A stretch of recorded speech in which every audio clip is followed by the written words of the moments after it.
Friends, welcome to Salem புனிதாஸ் recipes. இன்னைக்கு ஒரு veg biryani தாங்க செய்ய போகிறேன். பேச்சுலர்ஸ் கூடயும் ஈஸியாக செஞ்சிடலாம் இதை. அதை எப்படி இந்த வீடியோக்குள்ளார போய் பார்ப்போம். வீடியோக்குள்ளார போகிறதுக்கு முன்னாடி நம்ம சேனலை சப்ஸ்கிரைப் பண்ணாதவங்க மறக்காமல் சப்ஸ்கிரைப் பண்ணுங்கள். உங்கள் ஃப்ரெண்ட்ஸ் அண்ட் ரிலேட்டிவ்ஸ்க்கு ஷேர் பண்ணுங்கள். வீடியோ ஃபுல்லாக பாருங்கள், ஸ்கிப் பண்ண வேண்டாம். அப்போ தான் நம்ம எப்படி செய்கிறதுன்னு ஃபுல்லாக தெரிஞ்சுக்க முடியும். வீடியோ ஃபுல்லாக பார்த்துட்டு ஒரு லைக் கொடுங்க. வாங்க இப்போ வீடியோக்குள்ளார போகலாம்.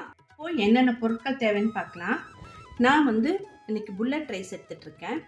இதை 1/2 அன் ஹவர் ஊற வச்சுட்டு வடிகட்டி வச்சுருக்கேங்க. இது 200 கிராம்ஸ் ரைஸு. அதுக்கு தகுந்த மாதிரியான வெஜிடபிள்ஸ்.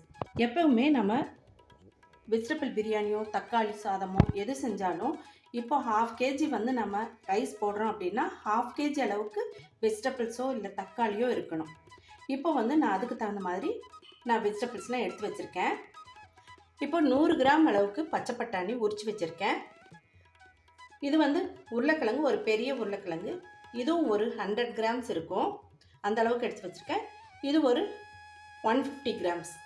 Carrot 150 grams. எல்லாமே இந்த மாதிரி சின்ன சின்னதாக கட் பண்ணி வச்சுருக்கேன். மீடியம் சைஸ் வெங்காயம் 2, தக்காளியும் மீடியம் சைஸ் 2 பச்சை மிளகாய். பச்சை மிளகாவை கொஞ்சம் கீறி வச்சுருக்கேன், இல்லைன்னா நம்ம எண்ணெயில் போட்டதும் வெடிச்சிரும். புதினா ஒரு 1/4 கைப்பிடி அளவுக்கு. கொத்தமல்லி தழை பொடியாக கட் பண்ணி வச்சுருக்கேன், இதுவும் ஒரு 1/4 கைப்பிடி அளவுக்கு. எலுமிச்சம்பழம் ஒரு அரை மூடி எடுத்து வச்சுருக்கேன்.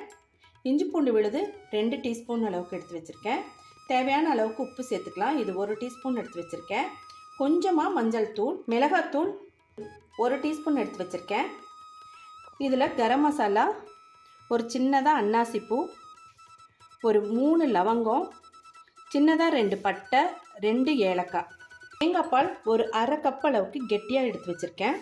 2 பிரெட் ஸ்லைஸை நல்லா எண்ணெயில் போட்டு கிறிஸ்பியாக பாருங்கள், இந்த மாதிரி உடையிற மாதிரி பொரித்து வச்சுருக்கேன். பிரியாணி நல்லா ஃப்ளேவர்ஃபுல்லாக இருக்கணும் அப்படின்னா இப்போ நான் ஒரு 200 கிராம்ஸ் தான் ரைஸ் எடுத்துகிட்ருக்கேன்.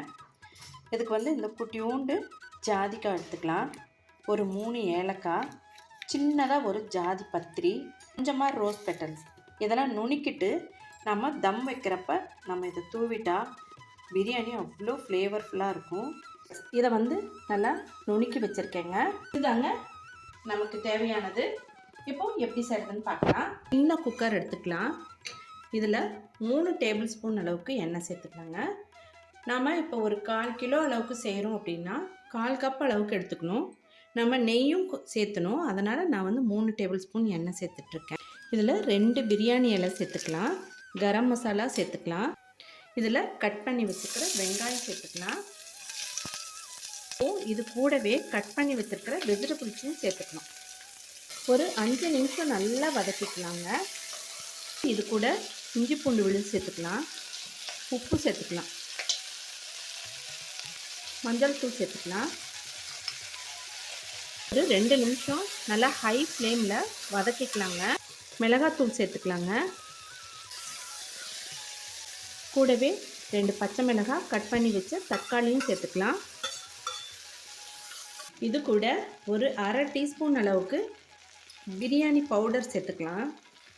இந்த பிரியாணி பவுடர் நான் பண்ணது, ரொம்பவே சூப்பராக இருக்கும்.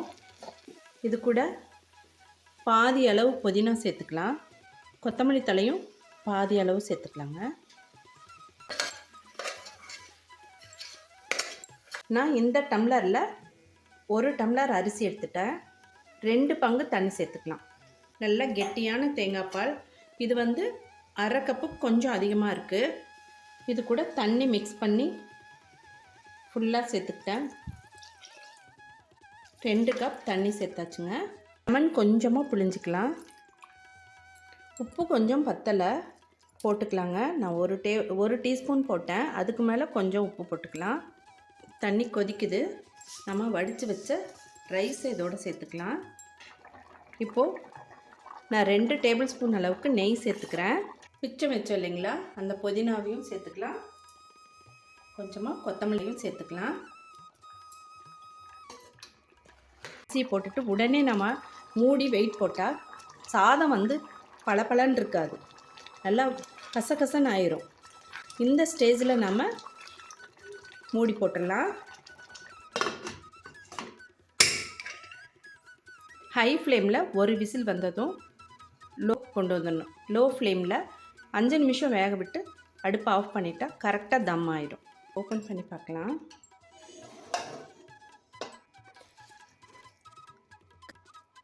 பளபளன்னு இருக்கு பாருங்கள். சூப்பராக உதிராக வந்திருக்கு பாருங்கள். இந்த சூட்லேயே நம்ம பொரிச்சு வச்சுருக்கோம் இல்லையா, அந்த ப்ரெட்டை இதோடு சேர்த்துக்கலாம். சேர்த்துட்டு மூடி வச்சிடலாம்.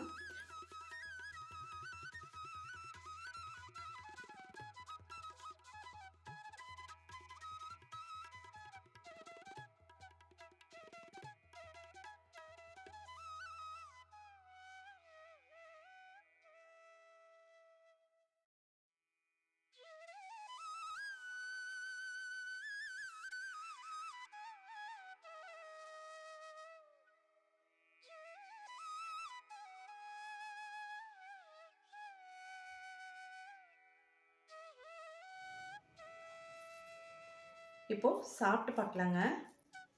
தயிர் பச்சடியோட ப்ரெட்டும் வச்சு சாப்பிட்டு பார்க்கலாம். ரொம்பவே சூப்பராக இருக்குங்க. நாங்கள் எல்லாருமே ஈஸியாக இந்த பிரியாணி செஞ்சிடலாம். செஞ்சு சாப்பிட்டு பார்த்துட்டு எப்படி இருக்குன்னு கமெண்ட் பாக்ஸில் எனக்கு கமெண்ட் பண்ணுங்கள். உங்களுக்கு இந்த வீடியோ ரொம்ப யூஸ்ஃபுல்லாக இருந்திருக்குன்னு நினைக்கிறேன். இதே மாதிரி ஒரு இன்ட்ரெஸ்டிங்கான வீடியோவில் மீட் பண்ணலாம். தேங்க்யூ ஃபார் வாட்சிங்.